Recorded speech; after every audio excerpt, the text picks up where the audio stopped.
안녕하세요. 오늘 저희가 살펴볼 자료는 당신이 보내주신 소셜미디어 게시물이랑 AI 대화 기록인데요.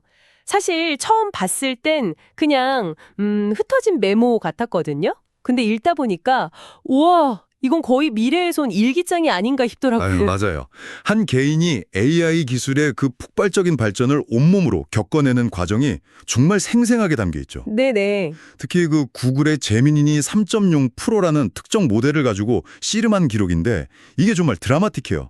그냥 개인 여행 가이드 짜는 수준을 넘어서서 그렇죠. 즉석에서 게임 코드를 짜고 나중에는 기술 발전 속도 자체에 대해서 막 철학적인 고민까지 하게 만들잖아요. 맞아요. 그래서 이번 시간에는 그 여정을 한번 같이 따라가 보려고 합니다. AI가 어떻게 단순한 검색 도구를 넘어서 우리의 창의력이나 학습 방식을 뿌리부터 뒤흔드는지 그 현장을 보는 거죠. 네. 당신이 남기신 문장 중에 이번 주에 기술적 특이점을 지나고 있는 것 같다. 이게 특히 인상 깊었는데 과연 어떤 경험이었는지 한번 제대로 파고들어 보겠습니다. 첫 기록부터가 아주 강렬하죠. 아, 맞아요. 돈 내고 쓰고 싶은 첫 AI라고 하셨어요. 사실 지금까지 나온 AI들도 꽤 쓸만했는데 이 정도의 감탄이 나왔다는 건 뭔가 결정적인 차이를 경험했다는 뜻이겠죠. 그러니까요. 그 차이를 가장 극적으로 보여준 게 바로 그 시칠리아 여행 가이드를 만들어 달라고 했을 때 같아요. 아, 네네. 대충 정리한 여행 계획 문서를 AI한테 툭 던져주고 내 스타일에 맞게 가이드북 좀 써줘. 이렇게 하신 거잖아요. 네. 근데 결과물이 와, 이건 그냥 정보 나열이 아니더라고요. 완전히 달랐죠. AI가 스스로 전체를 관통하는 핵심 테마를 딱 설정해요. 테마를요. 네. 시칠리아는 정복자들의 놀이터다. 이 한 문장을 축으로 삼아서 모든 설명을 꿰어나가기 시작하는 거예요. 와. 예를 들어서 시라쿠자 항목을 보면 그냥 여긴 아르키메데스 고향이고 유명한 동굴이 있어요. 이게 아니에요. 네. 기원전 212년에 로마군이 쳐들어왔을 때 아르키메데스가 내 원을 밟지 마라 라는 말을 남기고 죽었다는 그 일화 있잖아요. 네네. 그거랑 그로부터 몇백 년 뒤에 사도 바울이 로마로 압송되다가 사흘간 머물렀다는 성경 기록을 하나로 엮어버리는 거죠. 세상에. 한 장소에서 과학의 역사랑 종교의 역사가 교차하는 그 순간을 포착해낸 거네요. 바로 그거죠. 이건 그냥 사실을 아는 거랑은 차원이 다른 완전히 새로운 의미를 부여하는 스토리텔링이잖아요. 맞아요. 라구사 설명에서는 더 하던데요? 그렇죠. 1693년의 대지진으로 도시 전체가 파괴됐다는 그 비극에서 시작해서 그 폐허 위에서 오히려 시칠리아 바로크라는 아주 화려하고 독특한 건축 양식이 탄생했다는 점을 연결해요. 아, 재앙이 오히려 창조의 계기가 된 그 역사적 아이러니. 네, 그걸 도시 구조를 통해 설명하는 방식인데 정말 감탄이 나오더라고요. 팔레르모도 마찬가지고요. 팔레르모는 혼종 문화의 수도라고 딱 정의를 했죠. 맞아요. 아랍, 노르만, 비잔틴 문화가 막 뒤섞인 화려함이랑 또 1282년에 프랑스인들을 대량 학살했던 시칠리아의 만종 사건의 그 폭력성에 나란히 두면서 도시의 복잡한 정체성을 되게 입체적으로 보여주더라고요. 이런 건 어지간한 여행 작가도 쉽게 쓰기 힘든 통찰이죠. 그러니까요. 그런데 여기서 진짜 놀라운 건 이 AI가 실용적인 조언까지 한다는 점이에요. 아, 그냥 멋진 글만 쓰는 게 아니라 진짜 파트너처럼 행동하죠. 그 구글맵 활용법 조언 말씀이시죠? 저도 그거 보고 진짜 깜짝 놀랐어요. 네네. 이 가이드를 현장에서 어떻게 쓰는 게 제일 효율적이냐 물었더니 구글의 내지도 기능은 쓰지 말라고 하잖아요. 맞아요. 쓰지 말라고 하죠. 대신 구글맵 리스트 저장이랑 메모 기능을 쓰라고 추천하는데 그 이유가 더 기가 막혀요. 내 지도는 모바일에서 로딩이 느리고 아, 그렇죠. 메모 보려면 여러 번 눌러야 해서 불편하다고. 바로 그 지점입니다. 그건 정말 써본 사람만 알 수 있는 아주 구체적인 사용자 경험, UX의 문제거든요. 그러니까요. AI가 어떻게 이런 미묘한 불편함까지 아는 걸까요? 이건 단순히 정보를 조합하는 걸 넘어서 사용자의 실제 상황과 목적을 깊이 이해하고 경험을 최적화하는 단계로 들어섰다는 걸 강력한 증거죠. 아, 돈 내고 쓸만하다는 감탄이 왜 나왔는지 충분히 이해가 되더라고요. 그러네요. 단순 정보 처리에서 개인화된 통찰력을 제공하는 단계로 넘어왔다는 건데 근데 당신이 공유한 자료를 보면 여기서 멈추지가 않더라고요. 정보를 해석하는 걸 넘어서 아예 새로운 걸 만들어내는 창조의 영역으로 넘어가던데요. 네, 맞습니다. 웹브라우저에서 돌아가는 게임을 즉석에서 코딩해달라고 한 테스트가 정말 압권이었어요. 저도 그 부분 보고 정말 입이 떡 벌어졌습니다. 그냥 게임 만들어줘가 아니라 뭐 타워는 팩맨 모양, 적은 외계인, 침략 경로는 높은 음자리표 모양으로 해줘 이런 식으로. 맞아요. 정말 말도 안 되게 구체적인 요구를 하잖아요. 네. 심지어 타워 건설비는 100원, 팔 때는 20% 깎아서 80원만 돌려줘. 이런 경제 시스템까지 주문했는데 그걸 다 구현해 냈다는 거죠. 와, 제가 대학 때 코딩 수업 한 학기 내내 낑낑대면서 만들었던 것보다 훨씬 복잡한 걸 몇 초 만에 텍스트 명령으로 만들어낸 거네요. 그렇죠. 이건 단순히 코드를 짜깁게 하는 수준이 아니잖아요. 그럼요. 게임의 규칙, 논리, 시스템을 완전히 이해하고 창작했다고밖에 볼 수 없죠. 곰돌이가 주인공인 슈팅 게임도 마찬가지였고요. 네, 화면에 총알은 동시에 3개만 있게 해줘. 적을 놓치면 100점 감점. 감점될 때 절망적인 사운드 재생, 이런 디테일한 규칙까지 다 알아듣고 와, 게임으로 만들어냈으니까요. 이건 지식의 응용이 아니라 명백한 창조 활동입니다. 그런데 이 창조라는 게 코딩에만 국한된 게 아니더라고요.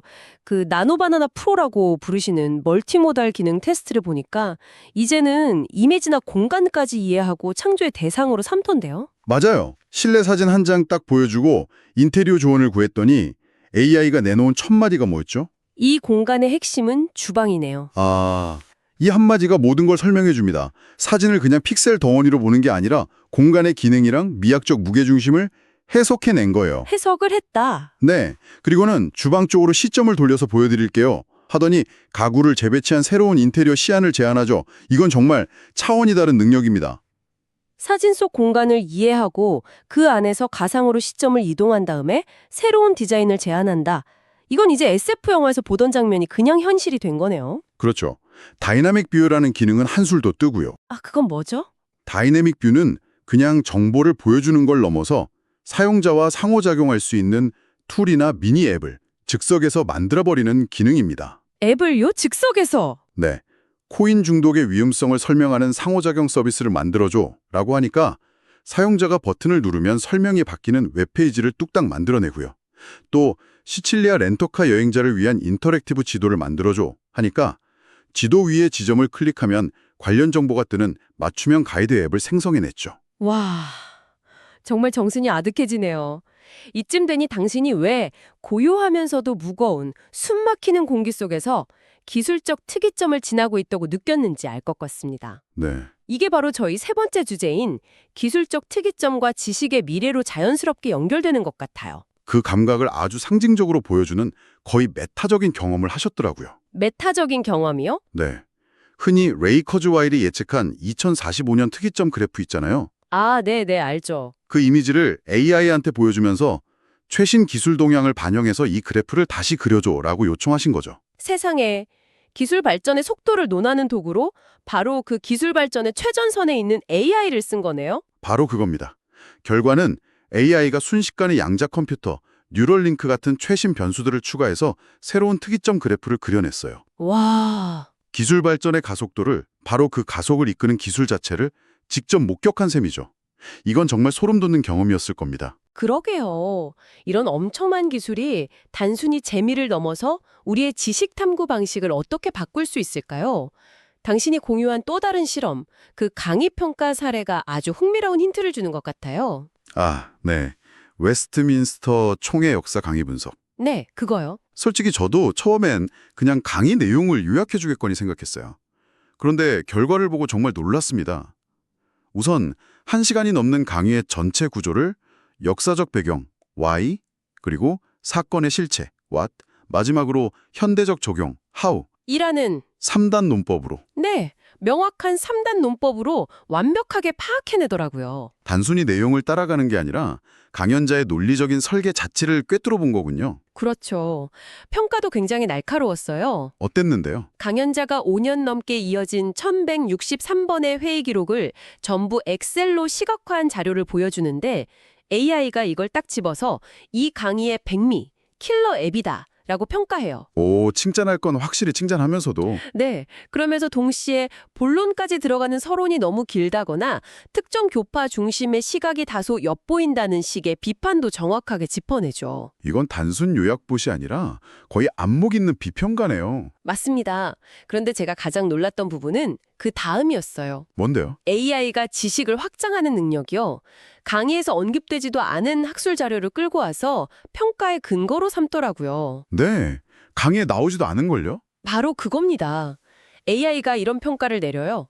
이 강의는 웽 딕스 홀은 2011 같은 현대 학자들이 강조하는 웨스트민스터 총회의 정치적 맥락을 아주 쉽고 재치 있게 소화해냈다. 벤 딕서울은요. 네, 이 분야의 최고 권위자 중 한 명인데 강의에서는 이름이 한 번도 안 나왔거든요. 와, 그럼 AI가 강의를 듣고 자기가 가진 학술 데이터베이스랑 대조해서 이 강의의 학문적 위치를 평가해냈다는 거네요? 정확합니다. 이건 이제 학생이 과제할 때 참고자료 찾아달라는 수준이 아니라 교수님이 학회 논문을 심사하는 수준에 가까워 보이는 거죠. 도대체 이런 엄청난 능력은 어디서 나오는 걸까요? 당신은 그 비결 중 하나로 유튜브 영상 데이터의 활용을 추측하셨죠? 매우 설득력 있는 추측이라고 봅니다. 지금까지 AI는 주로 텍스트 데이터를 학습해 왔잖아요. 네, 그렇죠. 하지만 생각해보면 지금 이 세상에서 실제 세계의 상호작용, 맥락, 뉘앙스를 가장 풍부하게 담고 있는 데이터는 텍스트가 아니라 영상, 특히 유튜브에 있거든요. 아, 구글이 경쟁사가 유튜브 데이터를 못 쓰게 막고 있다는 걸 생각하면 자신들의 최고 자산인 유튜브 데이터를 재민이 학습에 본격적으로 활용하기 시작했을 가능성이 높죠. 결국 데이터의 질과 양이 차이를 만든다는 건데 텍스트의 시대를 넘어서 세상의 거울과도 같은 유튜브를 학습했다면 지금 우리가 보는 이런 비약적인 발전이 설명이 되는군요. 네, 오늘 우리는 당신의 기록을 따라가면서 AI가 맞춤형 여행 코디네이터에서 창의적인 게임 개발자로 또 깊이 있는 학술 비평가로 순식간에 변모하는 과정을 목격했습니다. 이건 AI가 지식의 도구를 넘어서 사고의 파트너로 진화하고 있다는 명백한 신호입니다. 그렇다면 이제 우리에게 중요한 건 뭘까요? 정보를 더 빨리 처리하고 더 많이 아는 건 이제 AI의 영역이 될 텐데요. 이 강력한 파트너와 함께 무엇을 할 것인지 결정하는 인간의 역할이 더 중요해지는 것 같습니다. 바로 그겁니다. 속도의 경쟁은 끝났습니다. 이제는 방향의 경쟁이죠. 어떤 질문을 던지고 어떤 문제를 해결하며 어떤 가치를 추구할 것인지 결정하는 그 지혜가 그 어느 때보다 중요해진 시대가 온 겁니다. 당신도 이 모든 기술적 도약의 끝에서 결국 성숙한 도덕법 같은 윤리적 가치의 중요성을 언급하셨더라고요. 그래서 마지막으로 이 질문을 당신께 던지면서 마무리하고 싶습니다. 이처럼 AI가 우리의 지적 능력을 무한히 확장해주는 시대에 이 모든 기술의 방향키를 쥐고 있어야 할 우리 인간의 가장 본질적인 역할은 과연 무엇일까요? 어쩌면 정답을 찾는 능력이 아니라 올바른 질문을 던지는 능력, 속도를 내는 힘이 아니라 나아갈 방향을 결정하는 지혜, 그것이 바로 우리에게 남겨진 가장 중요한 과제일지도 모르겠습니다.